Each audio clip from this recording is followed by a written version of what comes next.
Imagine a man. He had been waking up at 5 a.m. for 3 years straight. He planned every hour of his day with surgical precision. He read the right books, attended the right events, sent the right messages. He was the kind of person others pointed to as an example of discipline. Outwardly, he seemed to be doing everything exactly as his mentors taught. Inwardly, he was exhausted in a way he couldn't name. It wasn't physical tiredness. It was something deeper, a fatigue of frequency, the kind of tiredness that appears when you're constantly forcing something that doesn't want to happen. So, on a Tuesday with nothing special going on, he stopped. Not because he had collapsed, not because he had given up. It was an almost irrational decision to simply stop chasing. He cancelled unnecessary appointments. He left his cell phone in a drawer for a few hours. He stopped checking if the results were coming in. And it was exactly that week, without him having done anything new, that 3 opportunities he had been trying to create for months appeared at the same time, as if the universe had waited for him to get out of the way so it could deliver what he wanted. This is no coincidence. This is the law of reverse action in action. And what I'm going to show you today goes against almost everything you've been taught to believe about achievement, about manifestation, about how things happen in someone's life. Because there's a physics behind it.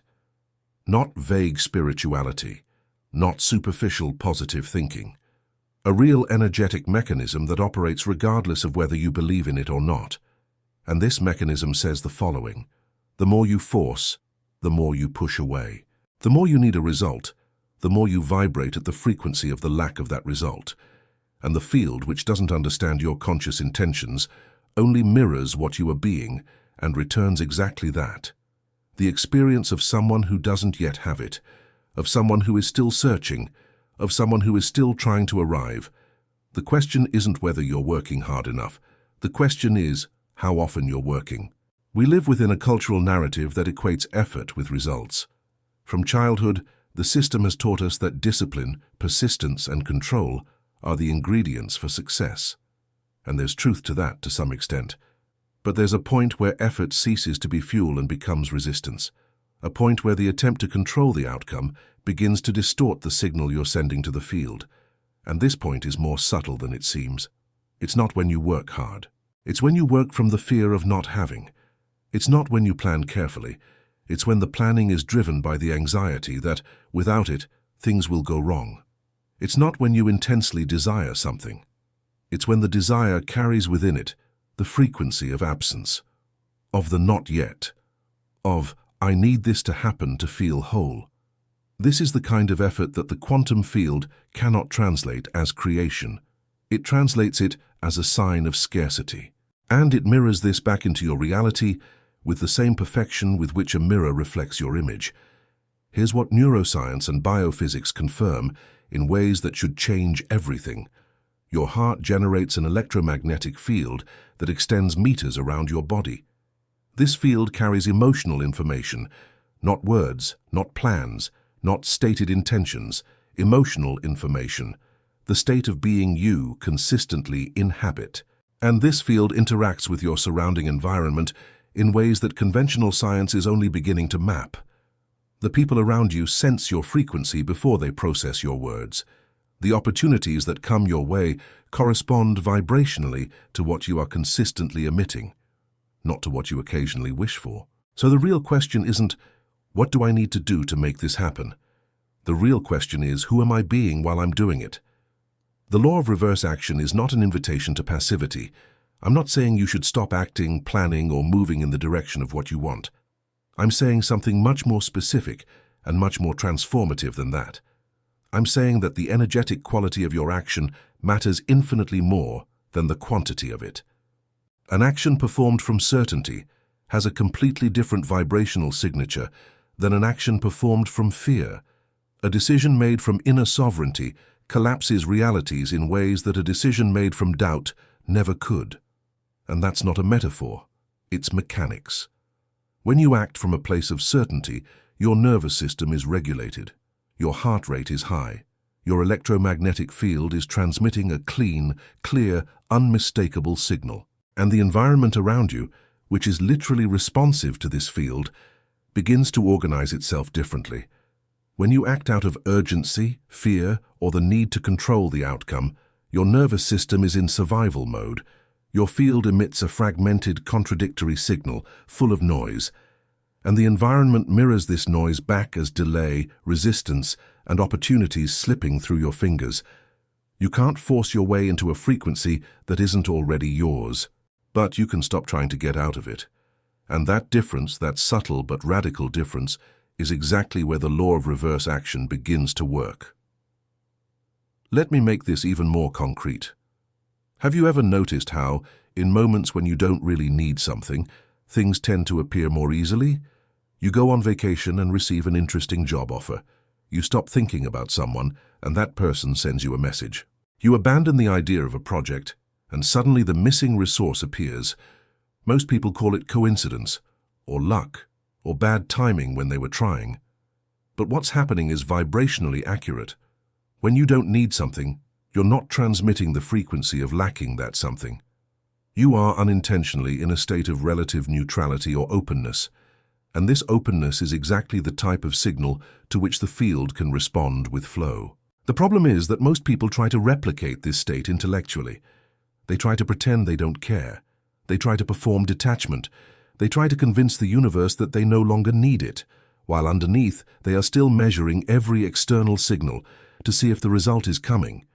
And the field isn't fooled by performance, it reads the raw signal, the actual frequency, what's happening in the body when nobody's watching and you're not trying to vibrate correctly. True detachment is not a technique.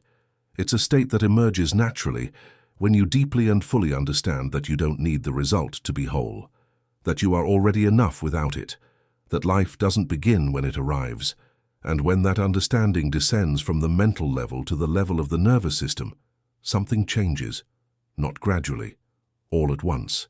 The signal clears, the static ceases, and the field begins to mirror back, not the absence of what you want, but the presence of who you have finally become.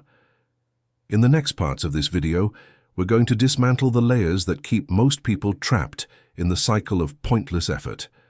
You'll understand why your self-concept is the true code that the field reads, why trying to vibrate high while carrying an identity of lack is like installing new software on a broken operating system, and how surrender, not giving up but true vibrational surrender, is the final and most powerful phase of any transformation process.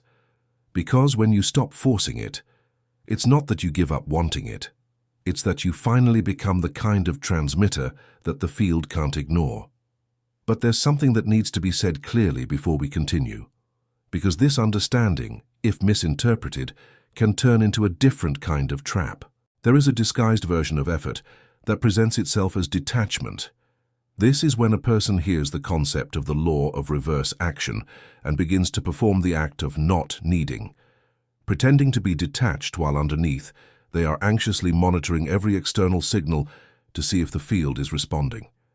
Trying to vibrate at a high frequency as a strategy to attract what they want, which is, in essence, the same logic of effort in a different guise. The field isn't fooled by that. It reads the raw signal, the actual frequency that's underlying the performance. True detachment is not an adopted posture. It is a state that emerges naturally when you deeply understand that you are already enough without the result, that life doesn't begin when it arrives, that you are not incomplete while you wait. This is where the law of reverse action operates with real power, and getting there requires no more effort. It requires the honest willingness to let go of the idea that the present will only be good after the future you want becomes a reality. Block 2. Self-concept as source code. 1,500 words. There's a question that almost no one on the journey of self-development stops to ask with real honesty. Not the kind of question you answer quickly to feel good. The kind you sit with, that you let resonate with, that you allow to make you uncomfortable before answering. The question is this: who do you believe you are at the quietest level when you're not trying to be anyone? Not what you want to be, not what you are becoming, not what your affirmations say you are, but the fundamental assumption, almost never verbalized, that you carry about yourself for every situation, for every relationship, for every opportunity that comes or goes. This assumption, this energetic self-concept, is the true code that the quantum field reads. Not your desires, not your intentions, not your discipline, but the visceral, embodied response that your nervous system gives when life asks, "Do you think you deserve it?" And most people, even the most well-intentioned, even those who have studied manifestation for years, have an unconscious answer to that question that completely contradicts what they consciously claim to believe. This has a precise neuroscientific basis. Every significant emotional experience you've had, especially those that occurred before the age of 7, when your brain was predominantly in theta mode, created a neural pathway, a pattern, a loop of information that your nervous system learned to recognize as normal, as true as expected. This is not a character flaw, it's biological efficiency.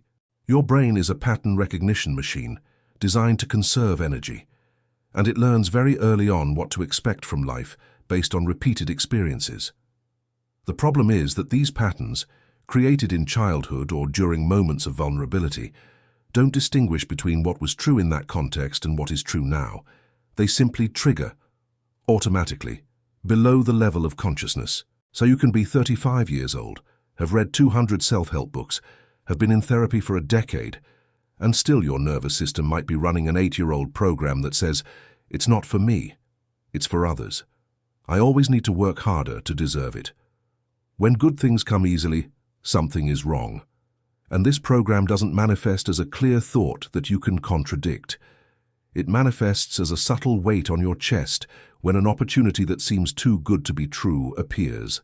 As a hesitation before asking for what you really want, as an urge to sabotage when things start to flow, and the quantum field, which reads frequency, not history, captures this program and mirrors it back into reality as exactly the kind of experience that confirms what the program always knew. I'll give you an example that will make this clear once and for all. Imagine two people with the same goal, to build a thriving business. The first one wakes up every day and works from the implicit belief that success is for people like her, that opportunities naturally arise for those who are aligned, that money is a resource that flows when you create real value. This belief isn't necessarily conscious, it's in her body, in the way she enters a room, in the quality of attention she gives to people, in the lack of urgency in her decisions. The second person has the same talent, the same intelligence, perhaps even more discipline, but she carries a different self-concept. Implicitly, she believes that success requires suffering, that if it's not difficult, it's not working, that she needs to constantly prove that she deserves to be in the spaces she's entering. This belief isn't necessarily conscious either. It's in her body, in the tension of her interactions, in the way she obsessively checks the results, in the subtle contraction that appears whenever things start to flow. Now, they both use the same techniques. They read the same books. They attend the same courses. They make the same affirmations. But the field that each of them emits is radically different. And the environment around each one responds to these fields in equally different ways, not because the universe is being unfair, because it is being mathematically precise. The field doesn't respond to what you do. It responds to who you are while you are doing it. So the important question isn't, how do I do more? The question is, how do I change who I am at the most fundamental level? And here's where most personal development approaches fail. They try to change self-concept from the top down. Affirmations, mental reprogramming, visualization, forced gratitude. All of these are tools that operate at the level of the conscious mind. And the conscious mind, according to neuroscientists, is responsible for only 5% of behavior and decisions. The other 95% is controlled by the subconscious, by somatic identity, by the patterns that live in the body, not in the head. You don't change a vibrational identity by convincing the mind. You change it by incorporating a different frequency, so consistently and so deeply that the nervous system begins to recognize that frequency as the new normal. And this doesn't happen through effort. It happens through presence, through repeated moments of being, not doing, of inhabiting, not performing. There is a fundamental difference between acting as if and embodying what you are. Acting as if is performance. The field detects the layer of pretense. Embodying what you are is different. It's when you, even if only for a moment, allow yourself to truly inhabit the frequency of the version of yourself that already has what you want, not to convince the universe, but because that version of you already exists in the field of possibility, and you are simply practicing tuning into it. This attunement begins with honest observation, not judgment. Observation. You begin to notice the moments when your old self-concept takes over, the sigh of resignation when something doesn't go as planned, the shrug when you could ask for more, the hesitation before taking the space you deserve, the need to justify yourself when you make a decision that serves you. These are the micro-expressions of the old self-concept, and they are the real signal that the field is reading. When you begin to perceive them without collapsing under their influence, something begins to change. Consciousness, by its very nature, transforms that which it illuminates. You don't need to fight against old patterns. You simply need to see them with such clarity and compassion that they lose their automatic charge. And in the space that this clarity opens up, you begin to make different choices. Not choices that contradict who you were, choices that express who you are becoming. You no longer explain when you don't need to. You no longer pursue when you can simply be available. You no longer force things when you can simply align yourself. And as these choices accumulate, self-concept changes, not because you forced it to change, because you stopped reinforcing the old one, because you began, moment by moment, to live from a different frequency. And when self-concept changes, the field changes, because the field was never resisting you, it was mirroring you, and mirrors, by definition, change when you change. There is one last important thing about self-concept that needs to be said before moving on to the next part. Changing one's self-concept is not an event. It is a process of accumulation. It is the sum of small daily choices that gradually make a new identity not just an intention, but a lived experience. Every time you choose to respond from a place of sovereignty instead of reacting from fear, you invest something in your new self-concept. Every time you allow a compliment to land without immediately dismissing it, you invest something. Every time you occupy the space you deserve without shrinking, without justifying yourself, without asking permission, you invest something. These deposits accumulate, and at some point, without you identifying exactly when, the new self-concept ceases to be a practice and simply becomes who you are. And when that happens, the field around you has nowhere else to look except the reflection of that identity. In the next part, we'll talk about the practical mechanics of this, about how to maintain this new frequency when the world around you hasn't yet changed, about what to do in moments when the old reality tries to pull you back, about how energetic stability isn't rigidity, but the kind of grounding that allows you to remain in flow, even amidst turbulence. Because the law of reversal of action is not a theory, it's a daily practice, and it begins with a decision you make not once, but every time the old signal tries to return. Block 3. Keep the plus sign CTA, 1500 words.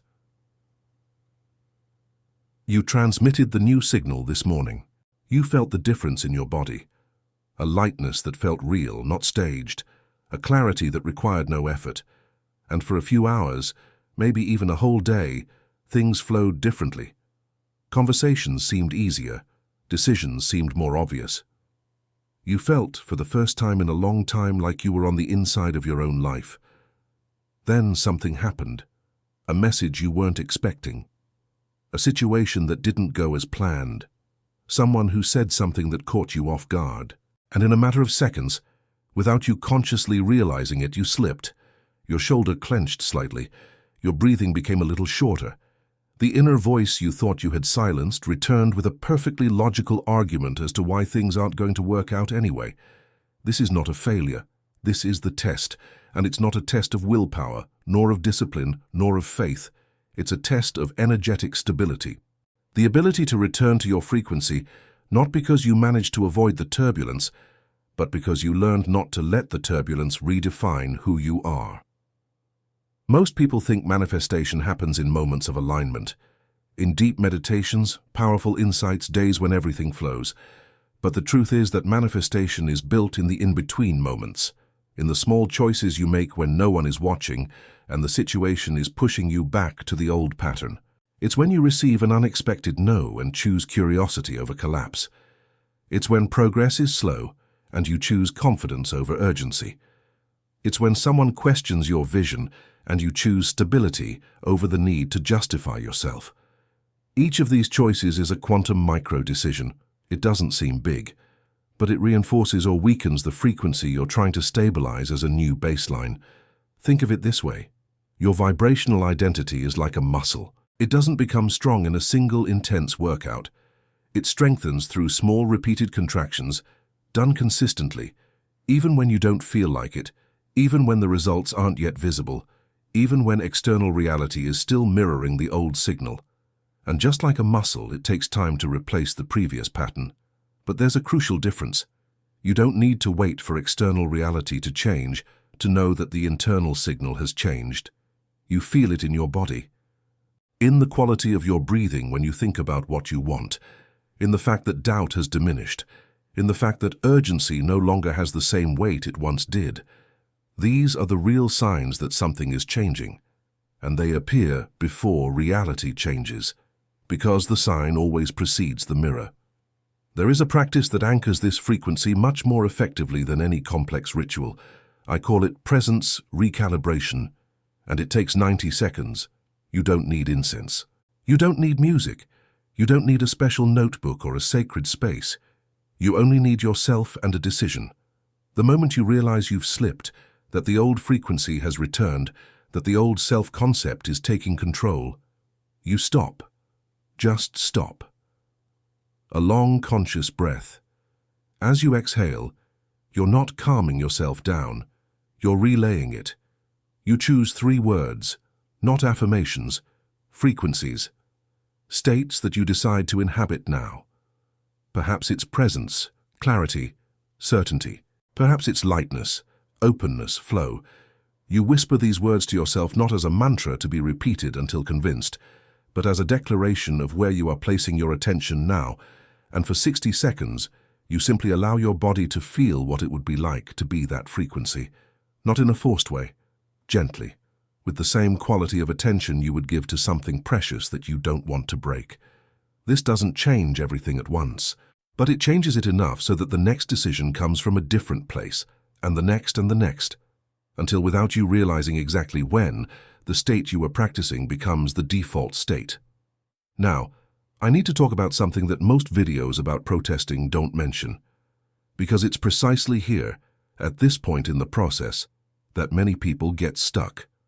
Not for lack of knowledge, not for lack of intention, but for lack of a structure to help them maintain consistency when the process gets difficult.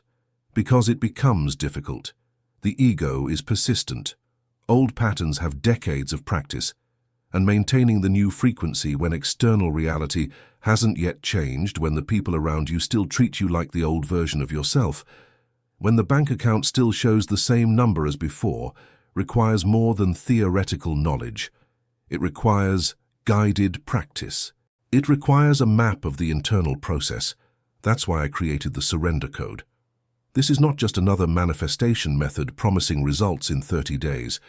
It's a practical and honest guide for people who understand the principles we're talking about here, who resonate with every word, but who freeze when it comes to applying them, who start out aligned and lose consistency when the threshold appears, who know what to do but can't maintain it when the world around them pushes them back. The surrender code shows you how to navigate this space without abandoning your frequency, how to recognize moments of collapse before they become the norm, how to build energetic stability from the inside out so that external turbulence ceases to be a threat to your signal and begins to be simply information. If this resonates with where you are right now, the link is in the first pinned comment below. There's no rush, no pressure. But if you're tired of trying to understand and not being able to maintain it, maybe this is exactly what you were missing. Returning to the process. One of the most important things you can do to stabilize your new frequency is to clear your surroundings, not of people, not of situations, but of anything that constantly reinforces your old self-concept. This means consciously curating what you consume, the music you listen to when you're alone, the conversations you allow to deepen, The content you access before bed, when your subconscious is most receptive, not obsessively, intentionally. Ask yourself, does what I'm consuming now speak to the version of myself that is emerging, or to the version I'm leaving behind? There is no universal right or wrong answer. There is the answer that is true for where you are right now. And honoring it is a way of respecting the process without forcing anything. Also ask yourself, do the people I spend the most time with pull me to my higher frequency or connect me to older stories? Not with judgment, with discernment. Because you don't need to distance yourself from anyone.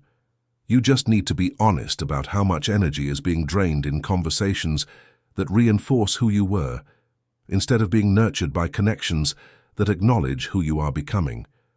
And when you feel yourself slipping, come back.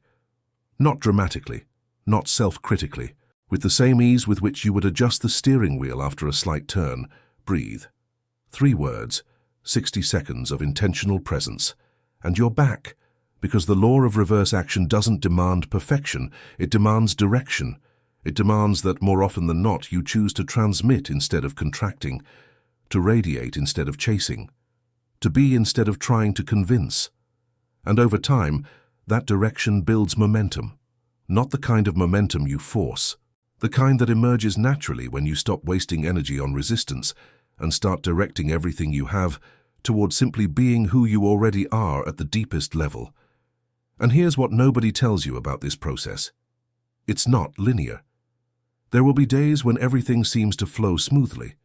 When the signal is clear, the coincidences align, the decisions are easy, and there will be days when it will seem like you're back to square one, when the old pattern returns with irrefutable evidence. These days of apparent setbacks are not evidence that you have failed. They are an integral part of the process of anchoring a new identity. They are the moments when the new muscle is being tested with a heavier load. And if you persevere, if you don't let them redefine what you know, they become the moments that most solidify what you are building. The field is always listening, especially in these moments of apparent collapse, especially when remaining requires more than any technique can offer. It is precisely there that the frequency truly solidifies. Block 4. Surrender as power. Plus. Closing. 1,500 words. We arrive at the final paradox, the most counterintuitive of all, which, when truly understood, not as a concept, but as an embodied experience, irreversibly changes a person's relationship with their own life. Surrender is not the opposite of conquest. It is its most advanced form. Let me explain what I mean by that, because surrender is one of the most misunderstood words in any transformation journey. Most people hear surrender and think of giving up, of throwing in the towel, of accepting less than they deserve, of convincing themselves that everything is already good when there are still things that need to change. This is not surrender. This is resignation disguised as spirituality. True surrender is something else entirely. It's the vibrational decision to no longer be at war with the field, to stop treating reality as an adversary to be defeated, to stop demanding that things move on the timeline you've determined, in the way you've planned, along the paths you've mapped out. It's an openness, a radical availability to what is emerging, even if it's not what you expected. Even if it comes from an angle you wouldn't have chosen. Even if the path is different from what seemed obvious. In quantum physics, there is a principle that can help us understand this more concretely. Heisenberg's uncertainty principle tells us that the act of observing a particle changes its behavior. The more precisely you try to measure a particle's position, the less you can know about its velocity. And vice versa. Translating this to real life, the more you try to control exactly how, when, and in what way what you want will arrive, the more you interfere with the natural process by which it would emerge. The field needs space to operate, and the space it needs is precisely the one that obsessive control occupies. When you rigidly define how things need to be, you are unintentionally closing doors through which they could arrive in ways you haven't yet imagined. You are limiting the field to your capacity to imagine solutions, when the field has access to possibilities that are beyond what your conscious mind can map. Surrender is the decision to trust that the field, which operates from an intelligence that includes but transcends human logic, has access to better paths than those you would force, and to remain consistent with what you want without clinging to how you will get there. This is not passivity. You continue acting, you continue creating, you continue moving, but you act from a different quality of energy. Action without tension, movement without urgency, creation without the burden of needing it to work exactly as you planned. There is a specific moment in the transformation process that almost everyone experiences, but that very few people recognize for what it is when it is happening. It is the moment that immediately precedes the quantum leap. It looks like failure. It looks like nothing is working. Things that were flowing seem to stall. The clarity you had built seems to blur. A restlessness without apparent cause settles in, a feeling that maybe you were wrong about all of this. And it is precisely at this moment that most people abandon the process. They revert to old techniques. They start forcing things again. They reintroduce urgency. And in doing so, they stabilize the old pattern back at the exact point where it was about to collapse. What is really happening right now is not failure. It's transitional friction. It's the natural resistance that arises when an old vibrational identity is losing coherence and a new one is not yet fully anchored. It's the energetic equivalent of the early morning hours before dawn. And the only thing this moment demands is that you don't back down. Not with effort, not with more strength, with presence. With the willingness to remain in discomfort without letting it redefine what you know about yourself. With the confidence that what seems static is, in fact, the field reorganizing itself on levels you cannot yet see. This is the moment when surrender is not a pleasant spiritual choice. It is an act of courage. There's a story I need to tell you about what happens after that moment. Neville Goddard, one of the most influential thinkers on consciousness and reality of the 20th century, described a state he called living in fulfilled desire. Not desiring, not visualizing, not affirming. Living. Inhabiting the reality of what you want so completely that the separation between you and it simply ceases to exist in your frequency. And he said that when this separation collapses, when you stop asking the field and start being the frequency of what you asked for, the field no longer has anything to mirror back except that frequency. Not as a reward, not as a result of merit, as a mathematical consequence of consistency. You don't attract what you want, you attract what you are. And when what you are finally matches what you want, there is no longer any distance between the two. The collapse is instantaneous. What seemed to be on the other side of so much effort emerges as if it had always been here, just waiting for you to stop looking in the wrong direction. So, by stepping away from this video, the invitation isn't for you to add yet another technique to your routine. It's not for you to meditate more, affirm more, visualize in more detail, or strive in a smarter way. The invitation is for you to subtract. Subtract the urgency. Subtract the need to control the outcome. Subtract the habit of constantly checking if the field is responding. Subtract the belief that you need to prove you deserve it before allowing good things to happen. And in the space that this subtraction opens up, allow something simpler, truer, and more powerful to take its place. The certainty of who you already are. The tranquility of someone who no longer needs anything. The openness of someone who is available to what is emerging. The sovereignty of someone who no longer outsources their frequency to circumstances. This is the law of reverse action in its purest form. Don't do less, be more. Don't act less, act from a different place. Don't want less, don't need the destination to be whole. And when you incorporate this not as a concept, but as a posture, as the default way of inhabiting your own life, something begins to move around you that no longer obeys the laws of conventional logic. People appear. Resources emerge. Doors open before you knock. Opportunities seek you out while you were simply present. Not because the universe decided to reward you, because you finally stopped interfering with what it was already trying to give you. If something inside you resonated with what was said here, if something stirred, if you recognized it, if you remembered a truth you already knew but had forgotten in the noise of trying so hard, start with a simple step. Write in the comments, "I am the sign," not for the universe, for you as a milestone, as a reminder that today was the day you started to stop forcing and started to transmit. And if you want a structured path to deepen this work, to maintain consistency when the process gets difficult and your ego tries to pull you back, the surrender code is available in the first pinned comment. Subscribe to the channel and turn on notifications, because every video here is a frequency, and frequencies amplify when they find resonance. Until next time, or until you stop looking outside for what has always been inside.